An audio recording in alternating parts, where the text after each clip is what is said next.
Hello મિત્રો, જય શ્રી કૃષ્ણ. મારી હોમ કુકિંગ રસોઈની ચેનલમાં તમારું સ્વાગત છે. ચેનલ પર નવા હોવ તો જરૂરથી ચેનલ સબસ્ક્રાઈબ કરજો, જેથી મારા દરેક વિડીયોનું નોટિફિકેશન તમારા સુધી પહોંચશે.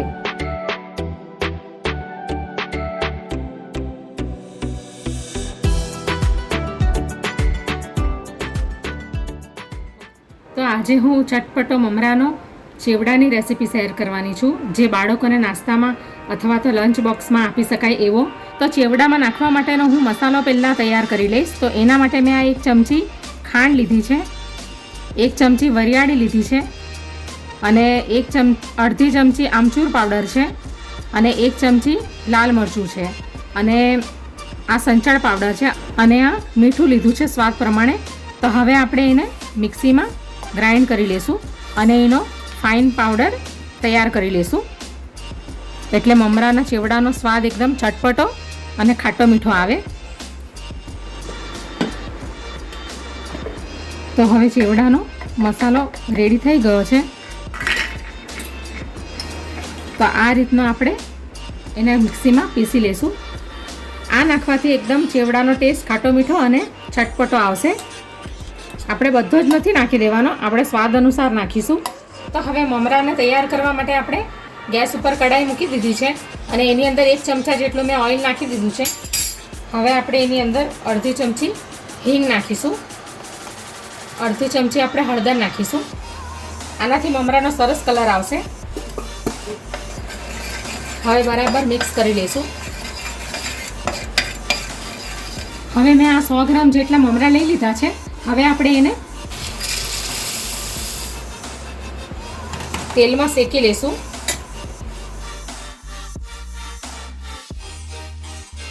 બે ચપટી જેટલું અંદર મીઠું નાખીશું, કારણ કે આપણે મસાલામાં પણ મીઠું નાખ્યું છે, એટલે જોઈ વિચારીને આપણે અંદર મીઠું નાખીશું. હવે બરાબર આપણે એને શેકી લઈએ.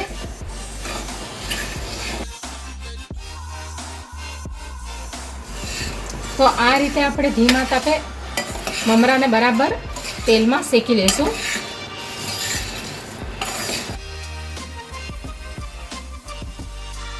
તો હવે મમરા શેકાઈ ગયા છે. તો હવે આપણે ગેસને બંધ કરી દઈશું. હવે આપણે એને એક વાસણમાં કાઢી લઈશું.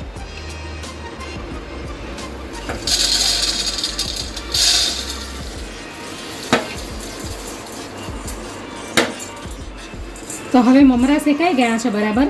તો હવે આપણે બાકીના ઇન્ગ્રેડિયન્ટ્સને ફ્રાય કરી લઈશું. હવે આપણે કઢાઈમાં તેલ ગરમ કરી લીધું છે. તો હવે આપણે મકાઈ પૌવાને ફ્રાય કરી લઈશું. આ 1 વાટકી જેટલા મેં મકાઈ પૌવા લીધા છે, એને આપણે ફ્રાય કરી લઈશું મમરાની અંદર નાખવા માટે.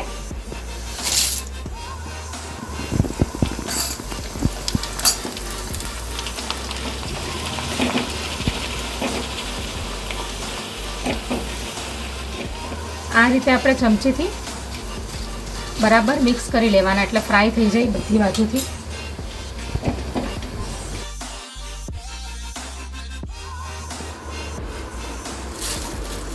હવે આપણે સિંગદાણાને ફ્રાય કરી લઈશું. અડધી વાટકી સિંગદાણા લીધા છે.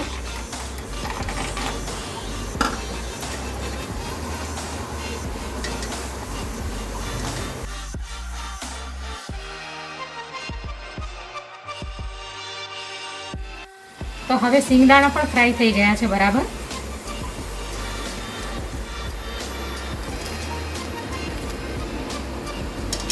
હવે કાજુ લઈ લીધા છે 5-6, એ પણ નાખી દઈશું અંદર. એને પણ ફ્રાય કરી લઈશું.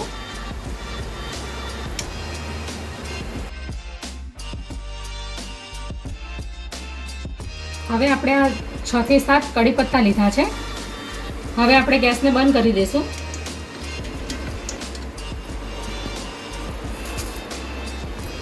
તો હવે ચેવડાની તૈયારી કરી લીધી છે આપણે. હવે એની અંદર આપણે આ અડધી વાટકી જેટલી સેવ નાખીશું, અને જે આપણે આ મસાલો તૈયાર કર્યો છે ચેવડાનો ચટપટો, 1 ચમચી નાખીશું અંદર.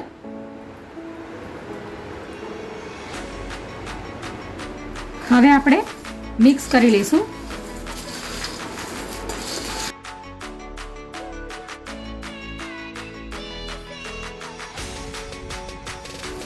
તો હવે મમરાનો અને મકાઈ પૌવાનો ચેવડો તૈયાર થઈ ગયો છે. ચટપટો અને ખાટો મીઠો.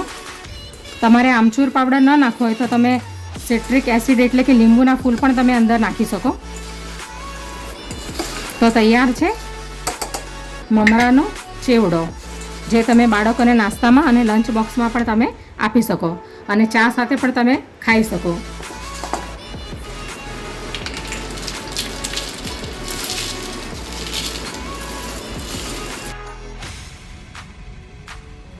તો તૈયાર છે સાદો અને સિમ્પલ મમરાનો ચેવડો.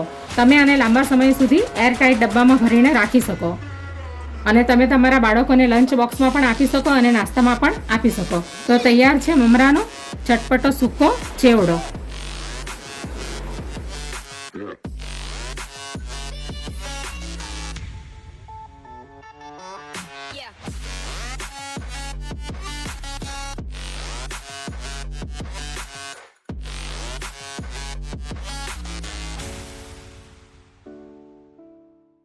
Audio Jungle.